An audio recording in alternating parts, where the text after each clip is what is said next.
You can't be successful by yourself. With that in mind, let's talk about a few ways to build relationships.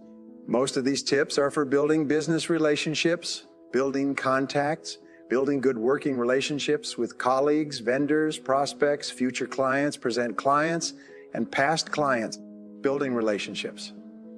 But remember, we are all people regardless of our profession, and many of these tips work well for building other relationships too. Let's start with kindness. How kind should you be? As kind as you possibly can. Who should you be kind to? To everyone you come in contact with, from taxi drivers to hotel clerks, waitresses, store clerks, people on the street, people in your office, and people at home. Be kind to everyone. And here's why. A kind word goes a long way. Somebody's having a bad day and you don't know they're having a bad day. But somebody's really feeling bad and you offer up a kind word. Maybe it's just a friendly hello, how are you?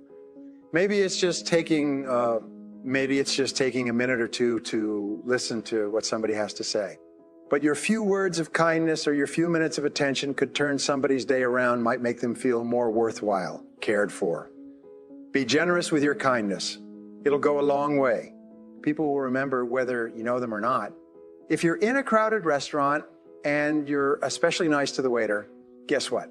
He'll remember you next time you come in. And then guess what'll happen? You'll get even better service. When you give kindness, it's not gone, it's invested. It'll come back to you 2, 5, 10, 100 times. Kindness, it's so important in every aspect of your life. It's so important in building good relationships with others. Now here's what else is important. Sensitivity. Being touched by the experiences of others, being sensitive to others, understanding the plight of others, opening up your heart and your mind and your attention to address the needs of others, the people you work with, the people you work with, the people you live with. Putting yourself in someone else's shoes, seeing if you can, what's going on in their heart.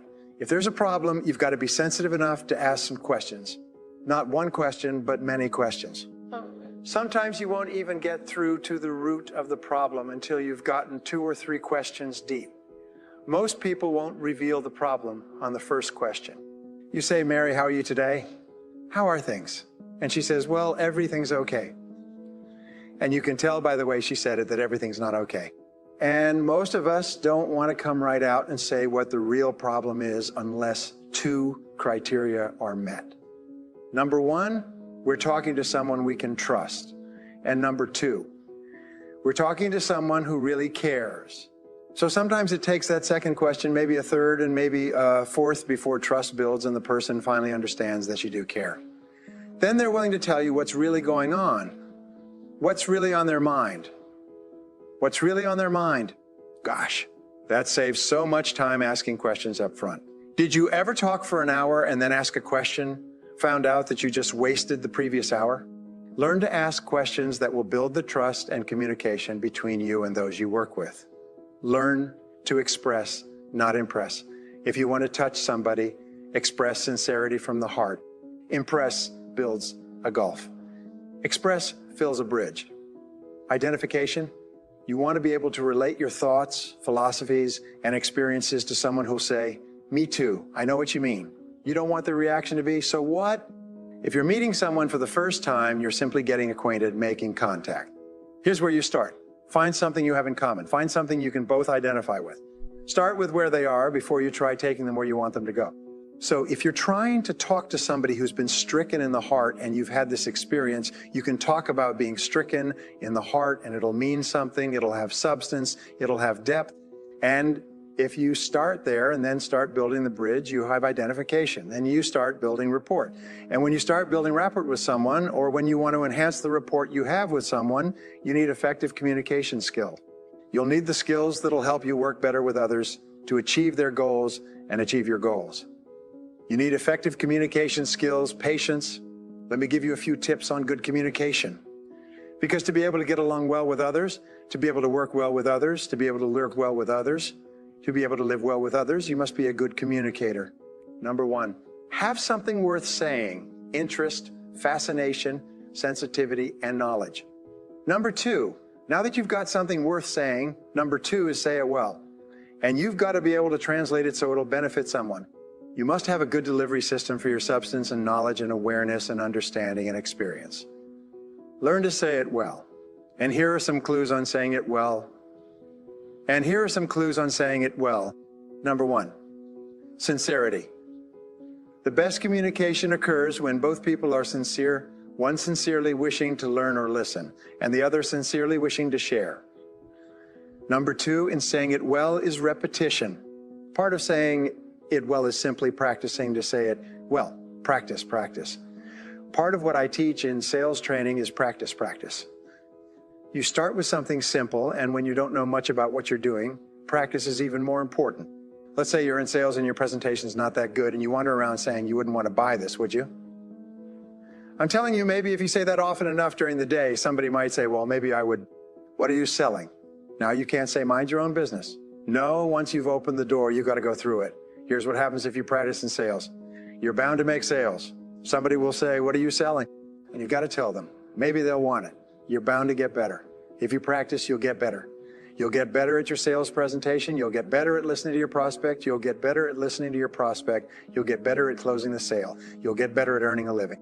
Practice is just as valuable as a sale, because here's what's valuable in sales. The skills, the sale will make you a living. The skills will make you a fortune. So practice your presentation and your ability to communicate what you know. The people out there who say, no, I wouldn't care for any, are just as valuable. Why? Because they took the time to let you practice your presentation. And especially when you're just getting started, you might want to pay them to listen to you practice while you stumble around. So be thankful for the no's. Practice helps you develop skills. Skills make labor more valuable. If you just sell, you can make a living. If you skillfully sell, you can make a fortune. If you just talk, you can hold a family together. If you skillfully talk, you can build dreams in the future. The difference is skill. You can cut a tree down with a hammer, but it takes about 30 days. If you trade the hammer for an axe, you can cut the tree down in about 30 minutes. The difference between the 30 minutes and 30 days is the tool, and your best communication tool is your skill. So practice to get the skill of saying it well. Part of saying it well is sincerity. The next part is repetition. Now, here's another part of saying it well, brevity.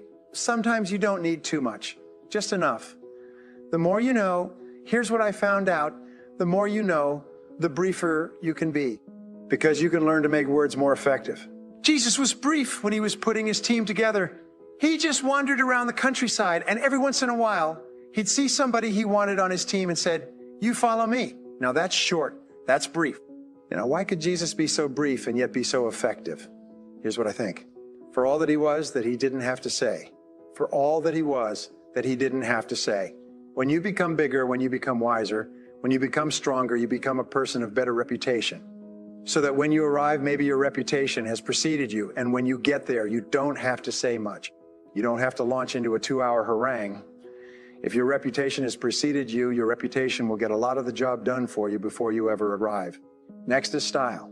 Part of saying it well is style.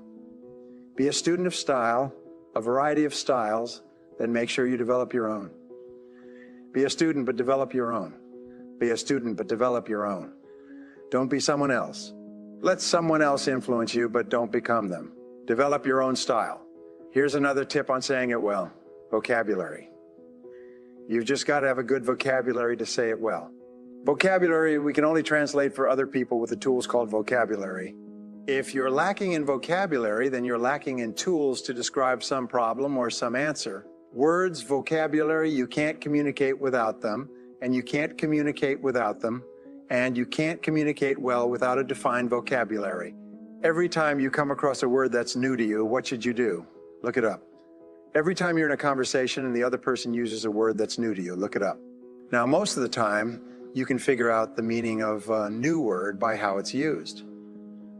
But if you can't, make sure you hold your response until you know for sure.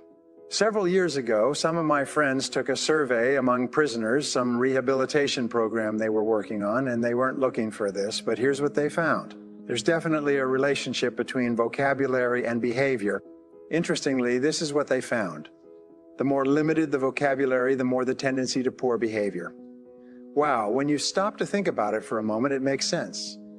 Vocabulary is a way of seeing. It gives us insight. And only with your present vocabulary can you see. You can't use tools.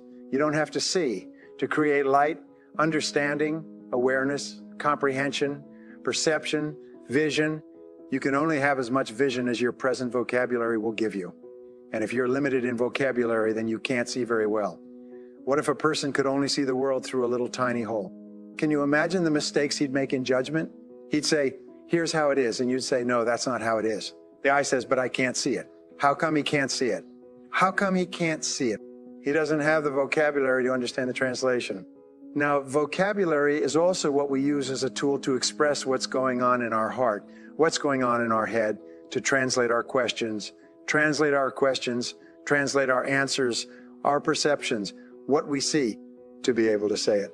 And I'm telling you, if you have a limited way of translating and expressing what's going on in your heart and what's going on in your head, you'll fall way behind. So you'd have twin problems without a good vocabulary. Number one, you wouldn't be able to see. Number two, you wouldn't be able to express, and your world would keep getting smaller and smaller and smaller and smaller, not having the vision, not having the tools. Finally, you wouldn't need a place much bigger than 10 by 12 to live. Why? That's about as big as some people's world is. That's all they've got. This little narrow world, making mistakes every day. Why they can't see getting it wrong every day. They can't comprehend. They can't understand. No tools with which to translate for good communication. Number one is having something good to say. Number two is saying it well. And number three is reading your audience. You've got to read what's going on between you and the people you're talking to. Should you say what you're saying a little softer? Should you say it a little stronger? Should you explain it more? Should you be more clear and concise? Should you quit? A lot of the decision-making that's going on during a conversation with someone depends on how well you can read, how well you can tell what's going on in the minds of those you're trying to reach.